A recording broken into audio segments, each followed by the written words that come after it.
warahmatullahi wabarakatuh. Bagaimana kabarnya anak-anakku sekalian?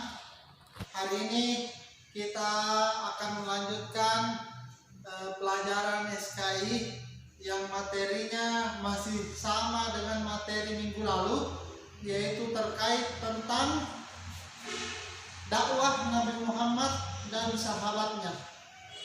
Minggu lalu kita sudah mempelajari tentang strategi dakwah yang dilakukan oleh Nabi, yaitu ada dua: dakwah secara sembunyi-sembunyi dan dakwah secara terang-terangan. Hari ini kita akan masuk ke subbab materi yang baru, yaitu tentang ketabahan Nabi Muhammad dalam berdakwah. Tujuan dari pembelajaran ini, Pak Guru harap anak-anakku sekalian itu mampu untuk mengikuti ketabahan Nabi Muhammad dalam berdakwah. Jadi sifat tabah Nabi diharapkan itu kita ikuti, kita tabah juga terhadap dakwah atau ajaran kebenaran yang akan kita sebarkan nantinya atau ajarkan. Untuk itu, masuk ke materi ketabahan Nabi Muhammad dalam berdakwah. Tabah yang dimaksud di sini adalah sikap sabar dalam menghadapi kenyataan hidup, atau sikap sabar dalam menjalani sesuatu. Itu merupakan ketabahan. Jadi sikap sabar terhadap sesuatu ujian atau musibah. Ketabahan Nabi dalam berdakwah. Yang pertama, Nabi tabah atas ancaman paman Nabi Muhammad. Dalam hal ini Abu Lahab beserta istrinya. Mungkin anak-anakku sekalian pernah mendengar kisah Abu Lahab dan istrinya.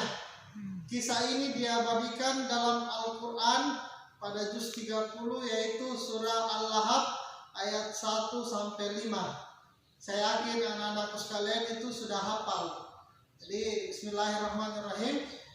Tabat yada abi lahabi wa tab, ma aghna anhu maluhu wa ma kasab, sayasla naran dzata lahab, wa amratuhu hammalatal hatab, fi jidiha hablum min masad. Artinya, celakalah kedua tangan Abu Lahab, sesungguhnya dia benar-benar akan binasa atau celaka. Itu ayat pertama. Ayat yang kedua, tidaklah berguna hartanya dan apa yang ia usahakan. Kemudian ayat yang ketiga, kelak dia akan masuk ke dalam neraka atau api yang bergejolak. Yang keempat, begitu pula istrinya Abu Lahab, si pembawa kayu bakar atau penyebar fitnah. Jadi dalam Al-Quran itu dikatakan istri Abu Bakar itu, istri Abu Lahab itu penyebar fitnah. Kemudian ayat yang terakhir, yang di lehernya ada tali yang dipintal di leher istri Abu Lahab. Jadi Abu Lahab itu sangat membenci atau menentang Nabi Muhammad, sampai-sampai ketika Nabi Muhammad sholat, kemudian dia ruku, itu Abu Lahab memberikan kotoran di atas punggung Nabi Muhammad ketika Nabi sholat atau ruku. Luar biasa.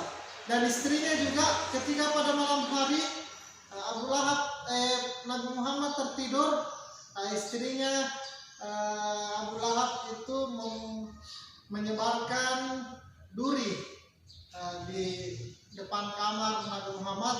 Ketika Nabi Muhammad bangun untuk salat subuh atau salat malam, itu dia menginjak duri tersebut. Jadi luar biasa ketabahan atas ancaman dari keluarga Nabi. Yang kedua, ketabahan atas ancaman para penguasa Mekah. Jadi penguasa Mekah dengan kaum kafir Quraisy bekerja sama untuk menyingkirkan Nabi Muhammad. Mereka membuat strategi agar menyebarkan berita hoaks atau berita palsu bahwa Nabi Muhammad itu mengajarkan menyebarkan kebohongan. Nah, jadi mereka bekerja sama, penguasa Mekah dengan kaum kafir Quraisy bekerja sama untuk mengusir Nabi Muhammad atau mengancam supaya Nabi Muhammad berhenti menyebarkan agama Islam. Namun Nabi Muhammad tidak peduli dengan semua ini, tidak peduli dengan ancaman dari keluarga, tidak peduli dengan ancaman dari penguasa Mekah, tidak peduli dari ancaman kaum kafir Quraisy. Nabi Muhammad tetap istiqomah untuk berdakwah, untuk mengajarkan agama Allah Subhanahu wa Ta'ala atau agama Islam yang kita anut sekarang ini. Yang terakhir, ketika Nabi berdakwah, Nabi itu harus tabah terhadap pemboikotan Bani Hashim. Apa hubungannya Bani Hashim dengan Nabi Muhammad?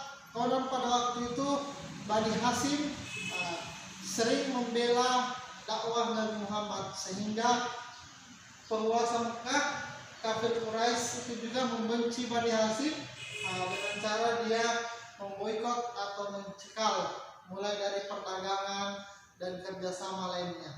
Jadi anak-anakku sekalian, sebagai kesimpulan, mari kita ikuti ketabahan Nabi Muhammad walaupun disiksa, walaupun dicela, walaupun dilemparkan kotoran, dia tetap berdakwah menyebarkan agama Islam yang sampai saat ini kita merasakan agama tersebut, ajaran tersebut yang nantinya agama ini yang akan membawa kita ke surga atau ke tempat yang terbaik di sisi Allah Subhanahu wa Ta'ala, selagi kita konsisten untuk melaksanakan perintah-perintah Allah Subhanahu wa Ta'ala. Jadi ada 4 ketabahan Nabi Muhammad. Yang pertama, tabah atas ancaman dari keluarganya sendiri. Yang kedua, tabah atas ancaman penguasa Mekah. Yang ketiga, tabah atas siksaan kaum kafir Quraisy. Yang keempat, tabah atas pemboikotan Bani Hashim. Jadi itu saja. Mari anak-anakku sekalian menyimak baik-baik videonya. Tugasnya nanti Pak Guru kirim supaya dipahami dulu, dilihat, disimak. Kalau ada yang tidak mengerti silakan ditanya. Sekian, wassalamualaikum warahmatullahi wabarakatuh.